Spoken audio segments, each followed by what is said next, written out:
প্রার্থনা প্রসঙ্গে শ্রী শ্রী ঠাকুর প্রার্থনা করতে হয়, তুমি আমার চিরকাল থাক, সারা বুক জুড়ে থাক, হৃদয় জুড়ে থাক, আর আমার যা কিছু তোমাতে সার্থক এ উঠুক। তাতেই মানুষ প্রীতি হয়, সরৈশ্বর্যশালী এ ওঠে। তাকে নিজের মনমতো রে দেখতে নেই, তার মনমতো হওয়ার আকুতি রাখতে হয়।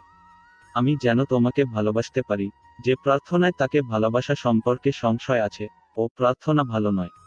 আমি ছেলেবেলা থেকে কখনো ও প্রার্থনা করিনি। মনে আসলেও ভেবেছি, ওতে তো আমার কাম সারা। প্রফুল্ল, সাধারণত সকাম প্রার্থনা ক্ষতিকর। শ্রী শ্রী ঠাকুর, চাইছি যে তুমি অসৎ। ওরা চাহিতে জানে না দামো, চাহে ধন জন আয়ু আরোগ্য বিজয়। আবার রবীন্দ্রনাথ বলেছেন, যাহা চাই তাহা ভুল করে চাই, যাহা পাই তাহা চাই না। বলতে হয় তোমার ইচ্ছা পূর্ণ হোক। আমাদের মঙ্গল কিসে তা আমরা জানি না, তাই তার উপর ভার দেওয়াই ভালো। তার জন্যই আমাদের জীবন। তাই সবসময় লক্ষ্য রাখতে হয়, কেমন রে তার স্বার্থ প্রতিষ্ঠা সাধন করা যায়।